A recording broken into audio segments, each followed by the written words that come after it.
Muy buenas tardes. Mi nombre es Sergio Iván Rodríguez Zamudio. Estudio en el Instituto Tecnológico de Tijuana. Les voy a presentar el siguiente video correspondiente a la materia de simulación de la lectura de la sección número 1. Iniciamos.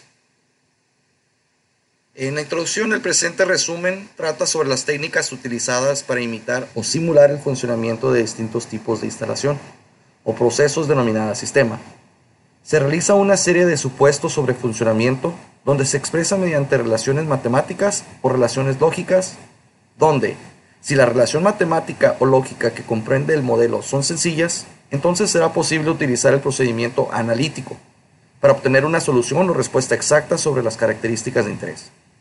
En cambio, si la relación son complejas, será necesario acudir a la simulación del sistema, evaluando numéricamente el modelo analizado, los datos obtenidos para estimar la característica de dicho sistema. Sistemas, modelos y simulación. Un sistema es un conjunto de elementos unidos por relaciones de interacción o de interdependencia con un conjunto en común. Lo comprende lo que es un atributo, que son propiedad de un elemento del sistema, y una actividad, todo proceso que provoca un cambio en el sistema. El estado del sistema es un instante de tiempo determinado. Se puede definir por la descripción de todos los elementos, atributos y actividades en dicho instante. Tipos de sistema. Las características del sistema real que se desean estudiar van a condicionar el tipo de simulación que va a desarrollar. Se clasifican en base a los aspectos que van a condicionar su análisis posterior. Sistema estático y sistemas dinámicos.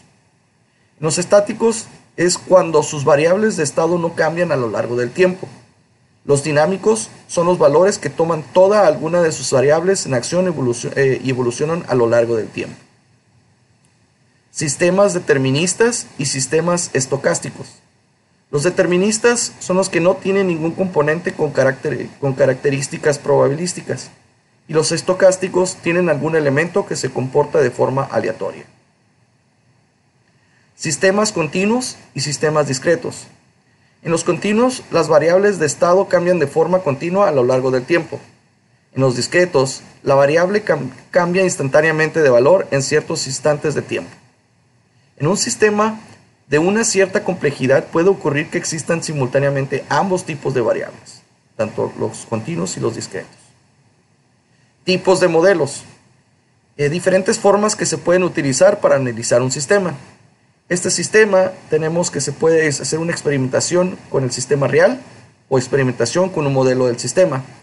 Estos a su vez existen lo que es el modelo físico y el modelo matemático. El modelo matemático es una solución analítica y es una simulación numérica. Describimos un poco de lo que son modelos físicos. Están formados por una estructura material que tienen unas características en cuanto al objeto del estudio, similares a las del sistema real. Un ejemplo es una maqueta que se puede proveer el comportamiento de la red de distribución de una instalación simulada, realizando experimentos sin necesidad de actuar sobre el sistema real. En un modelo matemático representa el sistema por medio de relaciones lógicas y cuantitativas entre sus variables de estado. Tanto el valor de las variables como su relación se pueden modificar para estudiar cómo reacciona el modelo y por tanto cómo reacciona el sistema real ante dichos cambios. Si el modelo matemático es suficientemente sencillo, se podrá resolver analíticamente. Sin en cambio, si el modelo es excesivamente complejo e inabordable, habrá que recurrir a una simulación. Necesidad de la simulación. La fuente de complejidad puede tener básicamente dos causas, que son en los sistemas continuos, que es la formulación matemática lleva a la participación de ecuaciones diferenciales sean no lineales y por tanto de difícil o imposible resolución analítica.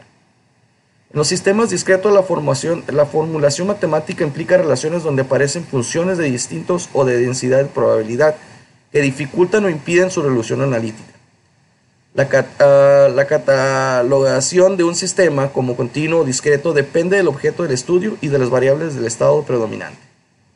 Campos de aplicación. En los últimos años se ha podido desarrollar distintos paquetes de software diseñados específicamente para la simulación y se ha de destacar la utilización de cada vez una extendida de la simulación en el estudio de, un ejemplo, tráfico de comunicación, diseño de instalaciones, determinación de reglas de programación, localización de instalaciones, análisis de proyectos, entre otros. Fases de un estudio de simulación.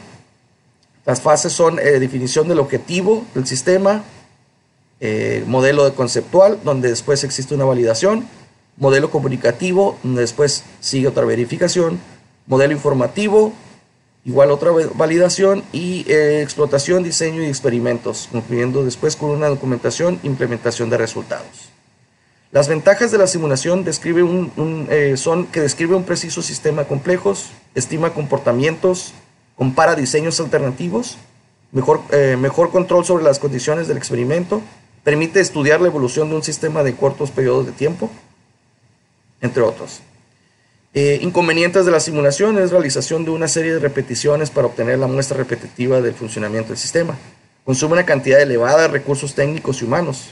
La información que suministra puede no ser válida e incluso puede conducir a decisiones erróneas. Los principales errores cometidos en la simulación está entre no definir correctamente los objetivos del estudio, fijar un nivel de detalle inadecuado en el modelo, tratar el estudio de simulación como si fuese principalmente un ejercicio complicado de programación, utilización de un software de simulación comercial que no puede reflejar de forma adecuada la lógica, utilizar la forma inadecuada de la animación, entre otros. Simulación de sistemas discretos. Los sistemas productivos evolucionan a lo largo del tiempo y por lo tanto deben considerarse dinámicos. La mayoría de los sistemas productivos tienen características de sistemas discretos, ya que los cambios de estado se producen en instantes de tiempo determinados y separados entre sí. Entre ellos están mecanismos de avance del tiempo, intervalos de tiempo de variables, intervalos de tiempos variables, intervalos de tiempos fijos. Repaso de estadística. Los fenómenos que son típicamente objeto de estudio son de carácter estocástico. Eso significa que se tienen al menos un elemento que se comporta de manera aleatoria, por lo que la simulación está muy ligada a la estadística. En particular, y como se indica en la siguiente figura, a lo largo del desarrollo de un estudio de simulación, la estadística aparece en la siguiente manera. Test de ajuste, que realmente es entrada, procesamiento, sistema, validación y obtención de resultados, donde hace el análisis de resultados con la experimentación. En primer lugar, se deben tratar de formar adecuada los datos históricos correspondientes a las variables de entrada para poder caracterizar formas adecuadas de su comportamiento. Después, generar valores de variables de entrada. Posterior, estudiar variables de salida, comparar los resultados, disponer de una metodología que permita estudiar la configuración alternativa de sistemas, analizar los factores que condicionan el comportamiento de un sistema. Variables aleatorias. Una de las características más notables de la simulación es la existencia de fenómenos no deterministas que se deben de presentar mediante variables aleatorias. De acuerdo con el tipo de valor que toman una determinada variable, se puede diferenciar entre continuas, discretas, según el origen de los datos, empíricas y teóricas. Función de distribución. Función de probabilidad y función de densidad. Para una determinada variable aleatoria, se puede ofrecer dos tipos de funciones para caracterizar el comportamiento de dicha variable aleatoria. Estas son las acumuladas y la puntual. Media y varianza. Existen diferentes parámetros que resultan interesantes para caracterizar variables aleatorias. En particular, se presentan a continuación dos más notables, que es la media o la esperanza matemática, que permite caracterizar la tendencia central de la variable, y la varianza, que permite caracterizar la dispersión de los valores alrededor de la media. Variables aleatorias más común utilizadas. Posibles aplicaciones de la distribución y se definen en la función de densidad y de la distribución. Las distribuciones continuas más frecuentes utilizadas son uniforme, exponencial, gamma, Weibull, normal, normal logarítmica, beta y triangular, que vamos a ver enseguida. La uniforme utiliza como una primera aproximación a una variable que varía aparentemente de forma uniforme entre dos valores, como se ve esta gráfica. Es uniforme, es totalmente horizontal sobre el valor de A y B. Exponencial representa el tiempo entre, poner un ejemplo, llegada del cliente a un sistema que sucede en una tasa constante. Se maneja exponencial como está representada en la gráfica. La gamma representa el tiempo para completar una tarea, y en esta se representa con esta combinación de gráficas que ahorita vamos a explicar un poco más adelante. Weibull representa, por ejemplo, el tiempo para completar una tarea. Como podemos ver aquí, estamos viendo un tipo de distribución normal, una beta que está cargada hacia un lado y la exponencial que es la que está a este lado. La normal representa los errores de distintos tipos o cantidades que son la suma de un gran número de otras cantidades. Esta es la clásica distribución normal de Gauss, la campana de Gauss. Normal logarítmica representa, entre otros, el tiempo para realizar una tarea o cantidades que son el producto de un gran número de otras cantidades. Se ven muy similar a la parecida a la beta, que está cargada siempre hacia un lado. Aquí está una combinación de las betas que se utiliza para el modelado aproximado en ausencia de datos o para representar la distribución del número de defectuosos en un lote o el tiempo para completar una tarea. Triangular, utilizada como una primera aproximación, una variable de ausencia de datos. Pues está de una manera triangular, como se muestra en la gráfica. Distribución discreta más frecuentes, más utilizadas, es la de Bernoulli, uniforme discreta, binomial y Poisson. La uniforme discreta se emplea para el modelo de aproximado de ausencia de datos que aparentemente varían entre dos valores extremos. Si se fijan que es constante, es totalmente vertical. Poisson representa el número de eventos que ocurren en un intervalo de tiempo cuando los eventos ocurren en una tasa constante, muy similar a la de acá arriba. Ajuste de datos, test de la x cuadrada. En ocasiones se dispone de un conjunto de datos históricos correspondientes a una variable de entrada del modelo, a partir de los cuales se desea generar un número ilimitado de valores para alimentar un modelo de simulación. Para ello, una alternativa interesante es identificar la distribución estadística que se ajuste de manera adecuada. La comprobación de la independencia de las observaciones. Dadas las observaciones, es necesario comprobar en primer lugar que se trata de un conjunto de observaciones independientes para el cual puede ser suficiente una comprobación de carácter gráfico. Se obtiene una nube de puntos suficiente dispersa como para garantizar la independencia de las observaciones. En este caso, la gráfica de la derecha, claramente las observaciones están relacionadas linealmente. Si se fijan, estos puntos puse esta línea de referencia verde, está alineado. Y la que tienes del lado izquierda están totalmente dispersas y son independencia, muestran independencia. Formulación de la hipótesis de contraste. A partir de las observaciones es necesario realizar una hipótesis con respecto a la función de distribución que se puede ajustar en forma adecuada. A partir del histograma, esta, como podemos ver, una vez graficado, se ve de manera exponencial.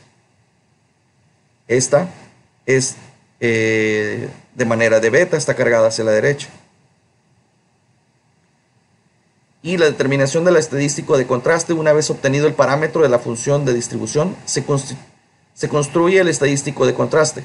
Para ello se divide el rango de valores de la observación en un conjunto de k intervalos de la tal manera que la probabilidad de que una observación permanezca en un determinado intervalo sea 1 sobre k, es decir, se trata de que los intervalos sean equiprobables. Intervalos de confianza. Debido al carácter estocástico de la variable de entrada de los modelos de simulación, es natural que la variable de salida sea igualmente variable aleatoria, de manera que en diferentes ejecuciones del modelo se obtendrán diferentes valores para cada una de las variables.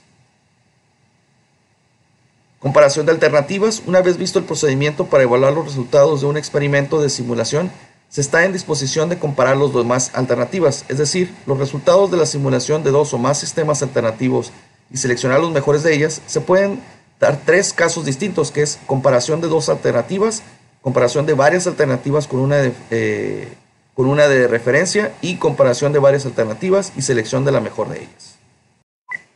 Diseño de un modelo de simulación.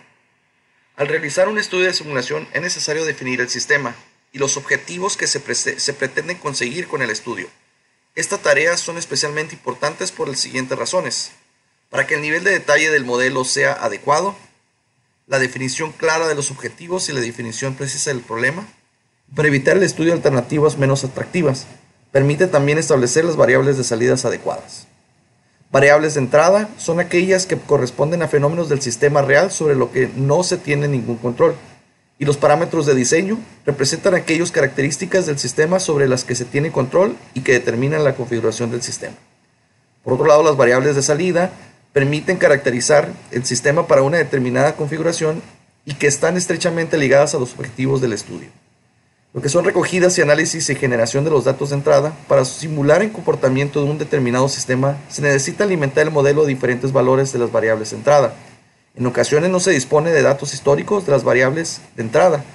Así que cuando esto sucede, conviene alimentar el modelo con alguna distribución teórica de la que es razonable que tiene algún parecido con la realidad.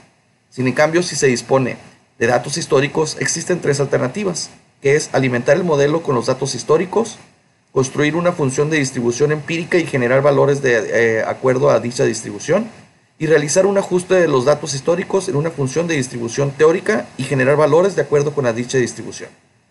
Generación de números aleatorios. Los números aleatorios entendiendo como tales a los distintos valores de las variables aleatorias uniformemente distribuidas entre el intervalo de 0 a 1 son las bases de partida para la generación de valores de cualquier variable aleatoria que siga una cierta función de distribución.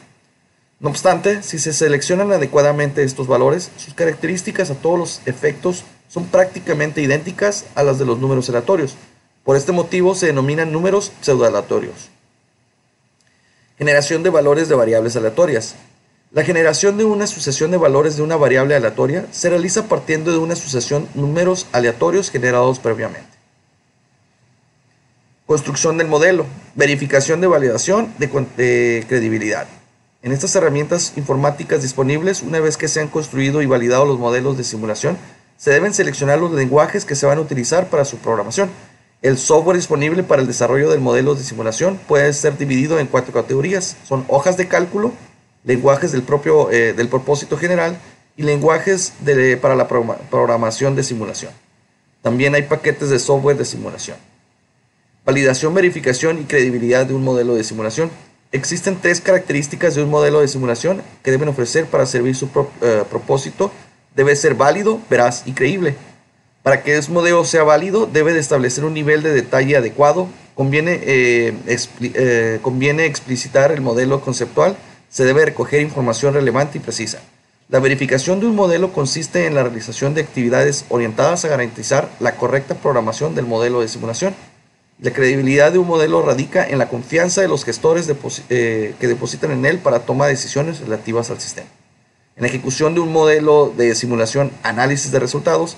Para realizar de la manera adecuada un determinado sistema de simulación es necesario realizar de forma correcta la ejecución del modelo y el análisis de los resultados.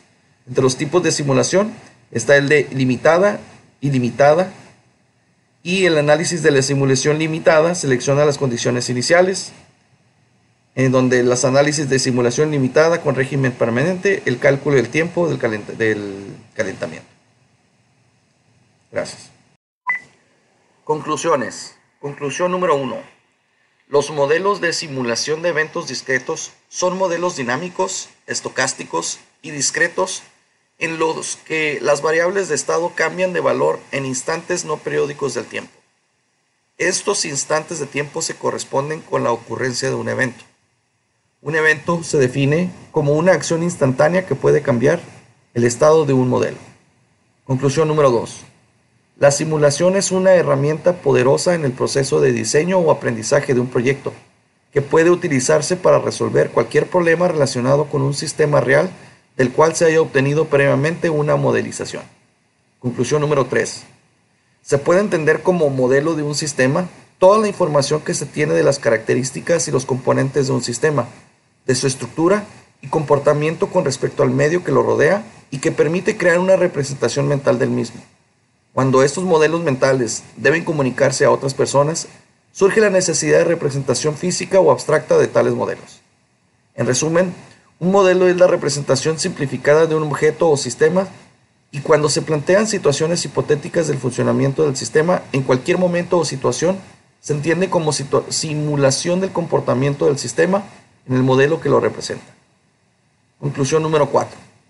Simulación del sistema es una herramienta muy importante, ya que te ayuda a predecir o nos da un resultado aproximado de lo que es la realidad, teniendo en cuenta de que sistemas es el conjunto de herramientas, elementos que se relacionan unos con otros para lograr un fin específico, que tienen entrada, un proceso y una salida, y así la simulación del sistema destaca un papel muy importante en la sociedad y en la tecnología, ya que puede prevenir desastres.